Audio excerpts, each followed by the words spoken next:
ನಮಸ್ಕಾರ ಸ್ನೇಹಿತರೆ, ಸಮಗ್ರ ಅಭಿವೃದ್ಧಿ ಯೂಟ್ಯೂಬ್ ಚಾನಲ್ಗೆ ತಮಗೆಲ್ಲರಿಗೂ ಸ್ವಾಗತ. ಸ್ನೇಹಿತರೆ, ಈ ವಿಡಿಯೋ ಮೂಲಕ ತಿಳಿಸುವುದೇನೆಂದರೆ, ಸೆಂಟ್ರಲ್ ರೈಲ್ವೆಯಲ್ಲಿ ಅಗತ್ಯವಿರುವ ಅಪ್ರೆಂಟಿಸ್ ಹುದ್ದೆಗಳ ಭರ್ತಿಗೆ ಅರ್ಜಿಯನ್ನು ಆಹ್ವಾನಿಸಲಾಗಿದೆ. ಸ್ನೇಹಿತರೆ, ಈ ಒಂದು ಉದ್ಯೋಗದ ಹೆಸರು ನೋಡೋದಾದರೆ ಅಪ್ರೆಂಟಿಸ್ ಅನ್ನೋ ಉದ್ಯೋಗಕ್ಕೆ ಅರ್ಜಿಯನ್ನು ಬಿಟ್ಟಿದ್ದಾರೆ.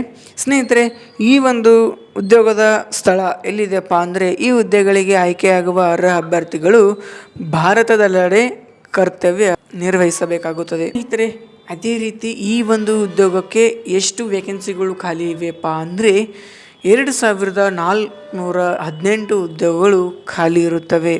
ಮತ್ತು ಕ್ವಾಲಿಫಿಕೇಷನ್ ಅಂದರೆ ವಿದ್ಯಾರ್ಥಿ ಈ ಒಂದು ಉದ್ಯೋಗಕ್ಕೆ ಅರ್ಜಿ ಸಲ್ಲಿಸಬೇಕಾದರೆ ತಮ್ಮ ವಿದ್ಯಾರ್ಥಿ ಏನು ಎಜುಕೇಷನ್ ಪೂರ ಕಂಪ್ಲೀಟ್ ಮಾಡಿರಬೇಕಪ್ಪ ಅಂದರೆ ಅಭ್ಯರ್ಥಿಗಳು ಮಾನ್ಯತೆ ಪಡೆದ ವಿದ್ಯಾಸಂಸ್ಥೆಯಿಂದ 10ನೇ ತರಗತಿ ಅಥವಾ ತತ್ಸಮಾನ ಪರೀಕ್ಷೆಯಲ್ಲಿ ಕನಿಷ್ಠ 50% ಅಂಕಗಳೊಂದಿಗೆ ಉತ್ತೀರ್ಣರಾಗಿರಬೇಕು. ಜೊತೆಗೆ ಆಯಾ ಟ್ರೇಡ್ಗಳಲ್ಲಿ ITI ನ್ಯಾಷನಲ್ ಟ್ರೇಡ್ ಸರ್ಟಿಫಿಕೇಟ್ ಅರ್ಹತೆ ಹೊಂದಿರುವ ಅಭ್ಯರ್ಥಿಗಳು ಈ ಒಂದು ಹುದ್ದೆಗಳಿಗೆ ಅರ್ಜಿಯನ್ನು ಸಲ್ಲಿಸಬಹುದು. ಸ್ನೇಹಿತರೆ ನೋಡಿ, ಗಮನ ಇಟ್ಟು ಕೇಳಿ. ಈ ಒಂದು ಉದ್ಯೋಗಕ್ಕೆ ಅರ್ಜಿ ಸಲ್ಲಿಸಬೇಕಾದರೆ ವಿದ್ಯಾರ್ಥಿ ಏನು ಕಂಪ್ಲೀಟ್ ಮಾಡಿರಬೇಕು, ಏನು ಮಾಡಿರಬೇಕಪ್ಪ ಎಲ್ಲನೇ ಅಂತಂದರೆ, ಅಭ್ಯರ್ಥಿಗಳು ಮಾನ್ಯತೆ ಪಡೆದ ವಿದ್ಯಾಸಂಸ್ಥೆಯಿಂದ 10ನೇ ತರಗತಿ ಅಥವಾ ತತ್ಸಮಾನ ಪರೀಕ್ಷೆಯಲ್ಲಿ ಕನಿಷ್ಠ 50% ಅಂಕಗಳೊಂದಿಗೆ ಉತ್ತೀರ್ಣರಾಗಿರಬೇಕು. ಅಂದರೆ 50% ಅಂಕಗಳು ಗಳಿಸಿರಬೇಕು. ಜೊತೆಗೆ ಆಯಾ ಟ್ರೇಡ್ಗಳಲ್ಲಿ ITI ನ್ಯಾಷನಲ್ ಟ್ರೇಡ್ ಸರ್ಟಿಫಿಕೇಟ್ ಹೊಂದಿರಬೇಕು.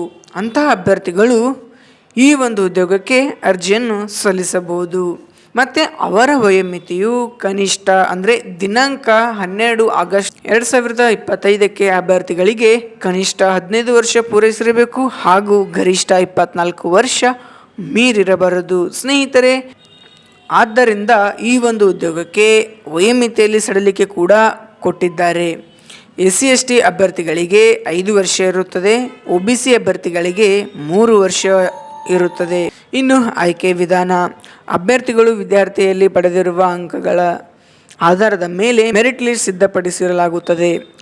ಮೆರಿಟ್ ಲಿಸ್ಟ್ನಲ್ಲಿ ಬಂದ ಅಭ್ಯರ್ಥಿಗಳನ್ನು ದಾಖಲೆಗಳ ಪರಿಶೀಲನೆ ನಡೆಸಿ ಅಭ್ಯರ್ಥಿಗಳಿಗೆ ಆಯ್ಕೆ ಮಾಡಲಾಗುತ್ತದೆ. ಅಂದರೆ ಅರ್ಜಿ ಸಲ್ಲಿಸಿದ ನಂತರ ಅಭ್ಯರ್ಥಿಗಳ ಹೆಸರು ಮೆರಿಟ್ ಲಿಸ್ಟ್ ಮೂಲಕ ಬರುತ್ತದೆ. ಆ ಮೆರಿಟ್ ಲಿಸ್ಟ್ನಲ್ಲಿ ಇದ್ದರೆ ನಿಮಗೆ ದಾಖಲೆಗಳ ಪರಿಶೀಲನೆ ಮಾಡ್ತಾರೆ. ಅದಾದ ಬಳಿಕ ಅಭ್ಯರ್ಥಿಗಳಿಗೆ ಆಯ್ಕೆ ಮಾಡಿಕೊಳ್ಳುತ್ತಾರೆ.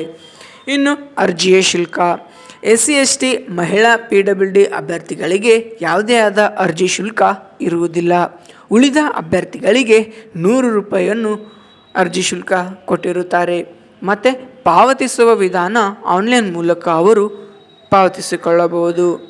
ಪ್ರಮುಖ ದಿನಾಂಕಗಳು, ಅರ್ಜಿ ಸಲ್ಲಿಸುವ ಪ್ರಾರಂಭ ದಿನಾಂಕ 12/8/2025ಕ್ಕೆ ಆರಂಭಗೊಂಡು ಕೊನೆಯ ದಿನಾಂಕ 11/9/2025ಕ್ಕೆ ಕೊನೆಗೊಳ್ಳುತ್ತೆ. ಸ್ನೇಹಿತರೆ, ನೀವೇನಾದರೂ ಈ ಒಂದು ಉದ್ಯೋಗಕ್ಕೆ ಅರ್ಜಿ ಸಲ್ಲಿಸಬೇಕಪ್ಪ ಅಂತ ಅಂದುಕೊಂಡಿದ್ದರೆ ಈ ದಿನಾಂಕದ ಒಳಗಾಗಿ ಬಂದು ಅರ್ಜಿ ಸಲ್ಲಿಸಿ. ಈ ನನ್ನ ಉದ್ಯೋಗದ ಮಾಹಿತಿ ತಮಗೆ ಇಷ್ಟವಾದರೆ ಈ ಒಂದು ವಿಡಿಯೋನ ತಪ್ಪದೆ ಲೈಕ್ ಮಾಡಿ, ಶೇರ್ ಮಾಡಿ, ಕಮೆಂಟ್ ಮಾಡಿ ಹಾಗೂ ನಮ್ಮ ಯೂಟ್ಯೂಬ್ ಚಾನಲನ್ನು ಸಬ್ಸ್ಕ್ರೈಬ್ ಮಾಡಿಕೊಳ್ಳಿ. ಧನ್ಯವಾದಗಳು.